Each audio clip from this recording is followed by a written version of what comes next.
함께 나누실 말씀은 요한계시록 14장 14절부터 20절입니다. 요한계시록 14장 14절부터 20절입니다. 제가 봉독하겠습니다. 내가 보니 흰 구름이 있고 구름 위에 인자 같은 이가 앉으셨는데 그 머리에는 금 면류관이 있고 그 손에는 예리한 낫을 가졌더라. 또 다른 천사가 성전으로부터 나와 구름 위에 앉으신 이를 향하여 큰 음성으로 외쳐 이르되 당신의 낫을 휘둘러 거두소서. 땅에 곡식이 다 익어 거둘 때가 이르렀음이니이다 하니 구름 위에 앉으신 이가 낫을 땅에 휘두르매 땅에 곡식이 거두어지니라. 또 다른 천사가 하늘에 있는 성전에서 나오는데 역시 예리한 낫을 가졌더라. 또 불을 다스리는 다른 천사가 제단으로부터 나와 예리한 낫 가진 자를 향하여 큰 음성으로 불러 이르되 내 예리한 낫을 휘둘러 땅에 포도 송이를 거두라. 그 포도가 익었느니라 하더라. 천사가 낫을 땅에 휘둘러 땅에 포도를 거두어 하나님의 진노의 큰 포도주 틀에 던지매 성 밖에서 그 틀이 밟히니 틀에서 피가 나서 말 굴레에 닿았고 1600 스타디온에 퍼졌더라. 아멘. 우리가 지난 시간 영원한 복음에 대해서 함께 나누었죠.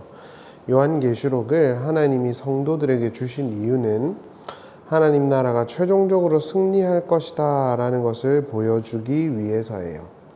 성도들이 수세에 몰려 있지만 그들의 그 삶이 헛되지 않고 반드시 하나님 나라로 점철될 것이라는 것을 말하는 것이 요한계시록의 주장이죠. 많은 어려움과 박해가 있겠지만 그들의 삶 속에서 하나님이 허락하실 최종적인 승리가 있다는 것을 주지시키는 것, 그리고 그것으로 말미암아서 그들이 그들의 길을 잘 갈 수 있도록 독려하려는 것, 그것이 계시록의 주된 메시지입니다. 오늘 본문도 그러한 최종적인 승리를 독자들에게 상기시키는 것이죠. 14장 14절을 보시면 또 내가 보니 흰 구름이 있고 구름 위에 사람의 아들 같은 이가 앉았는데 그 머리에는 금 면류관이 있고 그 손에는 이한 낫을 가졌더라. 이한은 이제 날렵하다, 날카롭다 이런 뜻이에요. 여기서 인자 같은 이가 등장을 했는데 구름, 인자 같은 이, 금 면류관은 모두 예수 그리스도를 떠올리게 하지요. 그런데 여기서 우리가 조금 주목해야 되는 건 뭐냐 하면은 예수님이 지금 낫을 가지고 있지만 갑자기 성전에서 온 천사가 거두세요 이랬더니 그때 거둡니다. 왜 이런 구도가 플롯이 형성되어 있느냐라는 것이죠. 기다리고 있는 겁니다. 예수님께서 지금 낫을 가지고 거두려고 하는데 기다리고 있는 거예요. 그림상으로 보면 15절에 보면 또 다른 천사가 성전으로부터 나와 구름 위에 앉은 이를 향하여 큰 음성으로 외쳐 가로되 내 낫을 휘둘러 거두라. 거둘 때가 이르러 땅의 곡식이 다 익었음이로다 하니 이렇게 나오죠. 그러니까 다른 천사가 성전에서 나와갖고 낫을 거둬 이렇게 말해요. 그제서야 거둡니다. 예수님께서 그냥 거두면 될 것 같은데 기다린 그림이 나오는 것이죠. 왜 그랬을까요? 이것은 최종적인 심판의 승인은 아버지 하나님께로부터 나오기 때문이라는 것을 설명하기 위해서입니다. 예수님께서 제자들에게 그날과 그때는 아버지만 아신다라고 말씀을 분명히 하셨죠.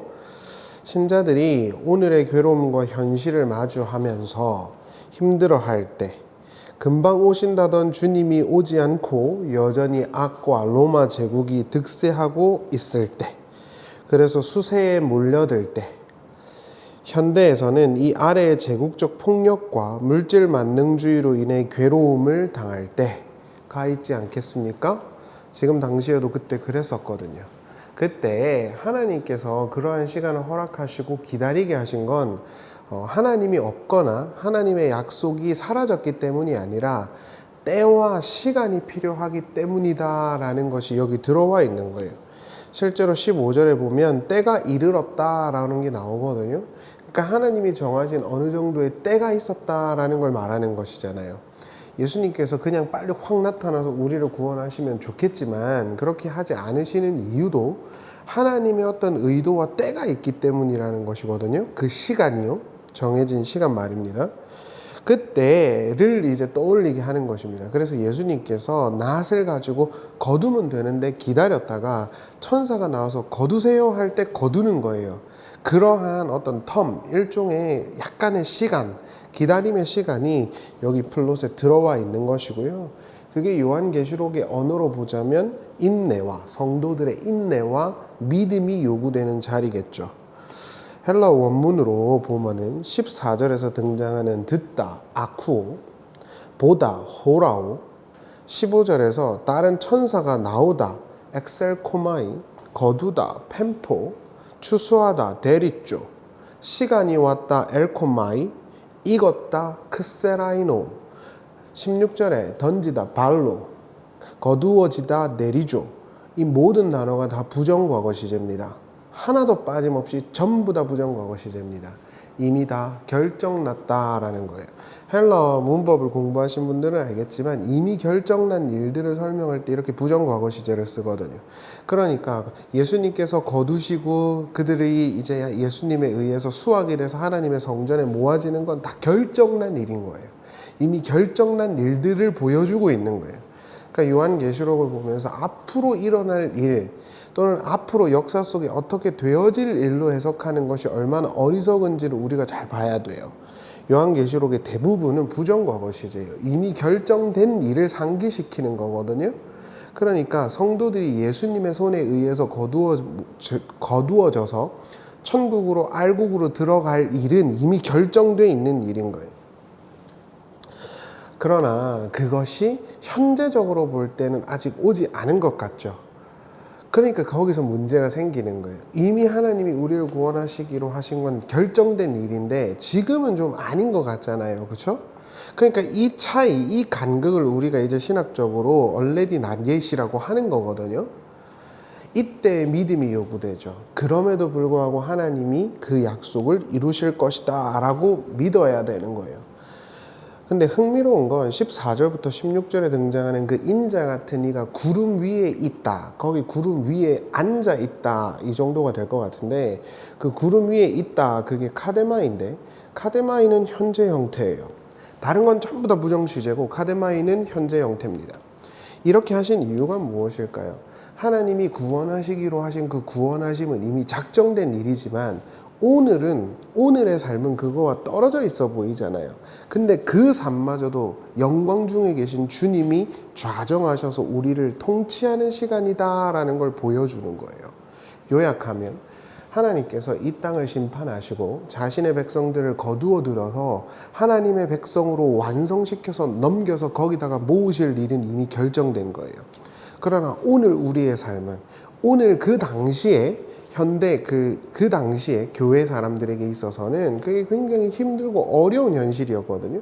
그러니까 그 약속이 이루어진다고 생각이 되어지지가 않잖아요. 그런데 그 오늘을 예수님께서 함께 살고 있다라는 의미로 구름 위에 있는 그 인자 같은 이라고 표현되는 그 표현은 현재 형태로 서술되고 있는 거예요. 하나님의 시간, 작정된 시간이 와야 되는데 그 인내와 기다림의 시간에 영광 중의 성도들을 이미 지금도 다스리는 분이 계시다는 것을 요한계시록은 문법적으로 보여주고 있는 것이죠. 성도들의 승리의 시간이 있다면 당연히 세상의 심판의 시간도 있겠죠. 그게 14장 17절입니다. 또 다른 천사가 하늘에 있는 성전에서 나오는데 또한 이한 낫을 가졌더라. 이한은 예리한입니다. 여기서 주목해야 되는 건 또 다른 천사가 성전에서 나온다는 거예요. 자, 알곡, 곡식들, 그러니까 성도들을 은유하는 거는 예수님께서 거두어 드리는데 이 세상을 은유하고 있는 포도송이들은 다른 천사가 그냥 거두어 들여가지고 심판에 집어넣습니다. 왜 이런 구도일까? 결국 예수 그리스도는 성도들과 연결되어 있다는 걸 보여주는 거예요. 이 아래의 세상의 심판과 멸망은 예수 그리스도께서 가지고 있는 관심이 아닙니다. 예수님이 가지고 있는 관심, 그리고 예수님이 결부되어 있는 현실은 성도들의 현실이지 세상이 아니라는 거예요. 그래서 세상을 심판한다라는 플롯인 이 포도송이를 거두어 드리는 거에 있어서 행위자는 인자 같은 이가 아니라 그냥 천사입니다. 예수님께서도 마태복음에 보면은 천사들을 통해 갖고 악인들을 끌어모은다 그러죠. 그 내용이 여기도 그대로 와 있는 것이죠. 세상의 심판은 정해진 것이지만 그건 예수 그리스도의 관심사가 아니에요. 예수님은 오늘 믿음을 갖고 살아가고 있는 성도들과 연결되어 있습니다. 세상은 예수의 관심이 아닙니다. 18절을 보세요. 또 불을 다스리는 다른 천사가 제단으로부터 나와 이안낫을 가진 자를 향하여 큰 음성으로 불러 가로되 내 이안낫을 휘둘러 땅에 포도송이를 거두라 그 포도가 익었느니라 하더라. 이렇게 나오죠. 여기서 보시면 불을 다스리는 천사가 제단으로부터 나왔다 그래요. 그래서 제단에 상응하는 디시아스테리온이라는 단어 자체는 마태복음에서 6번, 요한계시록에서 7번이 등장해요. 둘 다 종말론적 심판의 의미가 강하죠.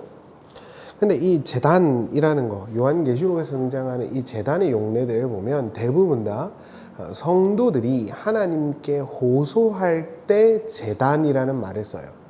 그래서 요한계시록 6장 9절에 보면 제단 아래에 있는 성도들이 하나님께 우리의 원수를 갚아달라고 기도를 하죠.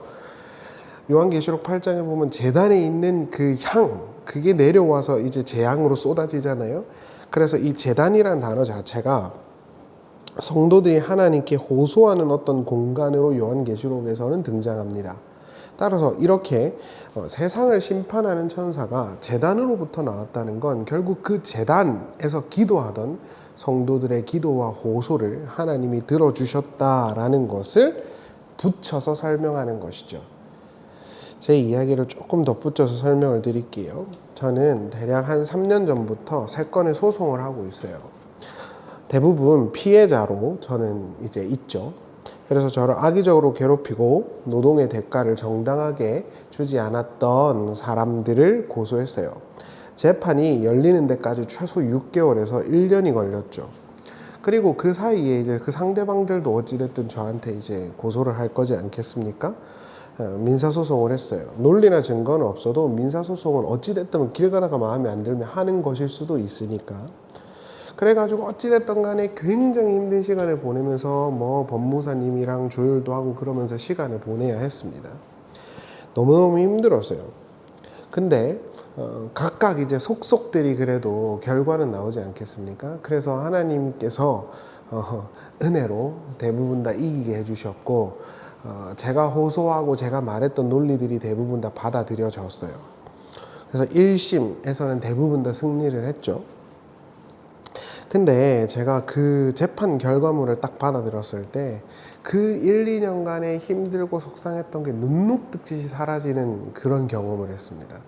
아, 재판의 기능이 이런 거구나. 물론 형량이나 이런 것들 자체가 막 제 어떤 감정적으로 이렇게 그거를 기준으로 했을 때 막 만족스러운 건 아니지만 그럼에도 불구하고 내가 힘들게 호소하고 주장하던 내용들이 들어졌다는 거에 있어서 제가 그 많은 시간들이 눅눅도록 이렇게 사라지는 걸 재판문을 딱 판결문을 받았을 때 그런 거를 제가 느꼈어요. 아, 이게 재판의 기능이구나. 물론 이게 사회적으로 좀 형량이 되게 낮게 나오는 경우들이 많잖아요. 초범한테는. 그럼에도 불구하고 그런 재판의 기능이 있다라는 걸 제가 느꼈습니다. 성도들이 괴롭게 호소하던 그 제단에서 하나님께서 그 호소를 버리지 않으시고 들어주신 거예요. 그럼 이것 자체로도 그들의 호소와 눈물의 그 아픔이 눈 녹듯이 사라지지 않을까? 이런 생각을 하게 된 것이죠. 여러분, 성도들은 제단 아래서 하나님께 끊임없이 이 악의 세상을 심판해 주시고 하나님의 샬롬의 나라를 달라고 기도를 했습니다.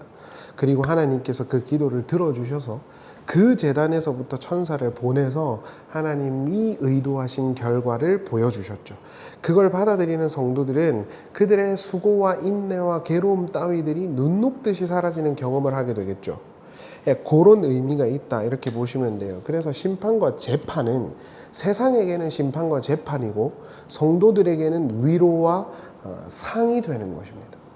그러한 플롯이 여기 그대로 와 있는 것이죠. 요한은 하나님의 제단에서 나온 천사가 세상을 심판하기 위해서 낫을 거두어 드렸다라고 말을 해요.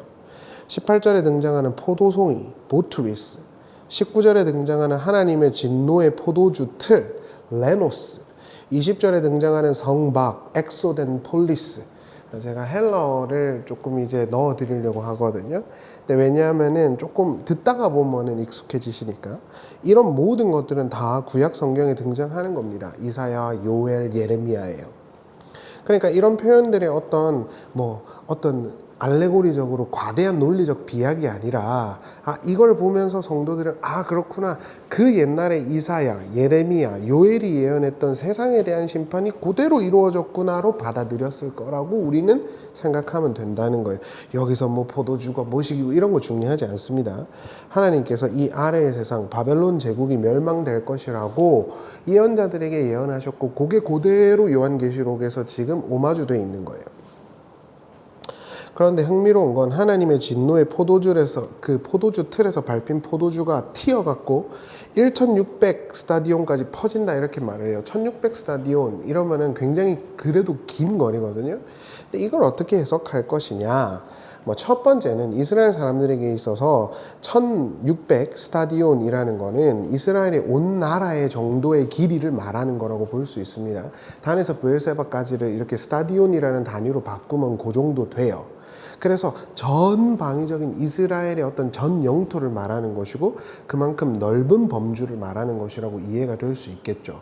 두 번째는 교부들 이레나우스나 아타나시우스나 이런 사람들의 표현들을 보면은 대부분 강력하고 치명적인 하나님의 심판의 결과, 그걸 강조하는 표현으로 보고 있죠.